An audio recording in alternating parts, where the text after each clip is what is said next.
Yeah, so what was the first thing God built after he'd finished creation? He built a garden. Isn't that interesting?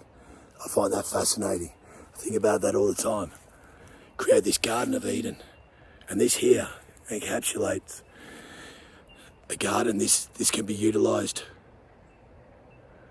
for human production.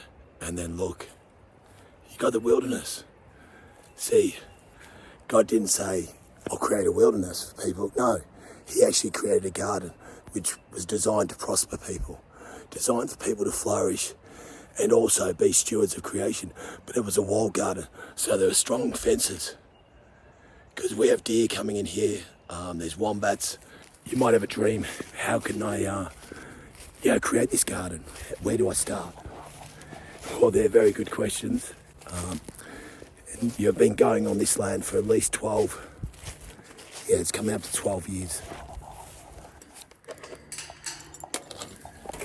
Yeah, certainly learned a lot.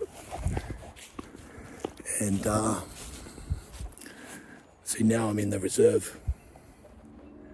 That will get turned back. And this will become wilderness. And so how do you manage that wilderness?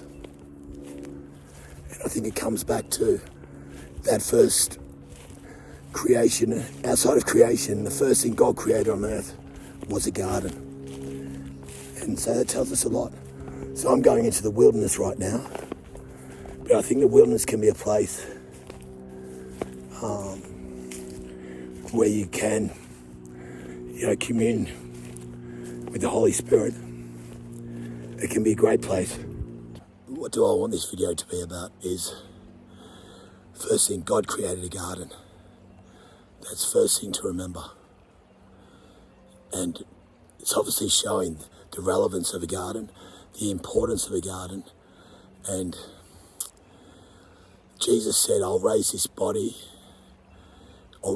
temple in 3 days. And the Philistines thought he was talking about the temple, the actual physical temple they'd spent years building. But no, he was talking about the temple, internal temple for the Holy Spirit to reside in. Yeah, the internal Garden of Eden.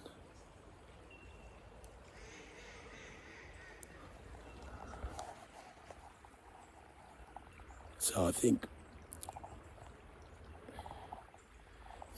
it's good to recognise that there's an external garden and there's also an internal garden. So that internal garden can be overgrown with weeds. It can be polluted. And I think there's an internal garden and then there's also a temple. So the obsession is not to build a big church, cathedral, anything like that.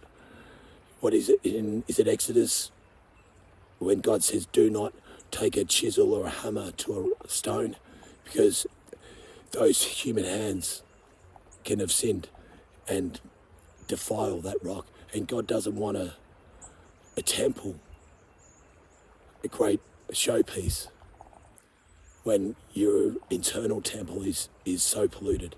So that's where I'd start right now. This is all a bit new, so just bear with me. I'm just getting used to talking to the camera like this. I've got a lot of thoughts and there's a lot of things I'd like to share that God's been revealing over the years. So this internal temple and this internal garden is... And obviously then Jesus, if you look, he went 40 days, 40 nights in the wilderness. So wilderness is a place where you will get tested. I've been out camping. I've spent 6 months at a time going out to the wilderness, and I got lost quite a few times. And there's dangers out there. That can be for another story. But there are predators. There are dangers lurking in the wilderness. So the wilderness is important for a space or a place where one can go for the isolation and also commune with their Creator. A place untouched by human hands. Where nature, where there's an ecosystem, can be a very beneficial place. But you can see the story of the Garden of Eden is we were created a garden was created for, and then people were placed in this garden. They weren't placed in the wilderness. So God's showing that the garden is important. So we need to heal that internal garden, and then that can be expressed through a designed and functioning garden, which can lead into a farm, depending on the size of it, which then can grow all your own produce.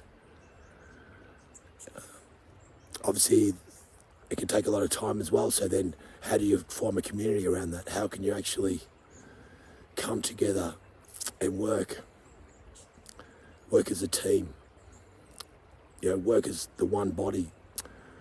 People have been asking these questions for a long time. But that's why I see this channel. It's really about exploring, the marriage between third heaven and the first heaven, God's kingdom and earth. And that's what I plan to do.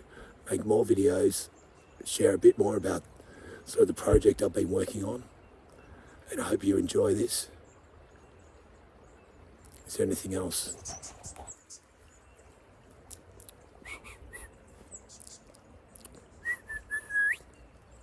So if you start whistling, all these little songbirds will come around.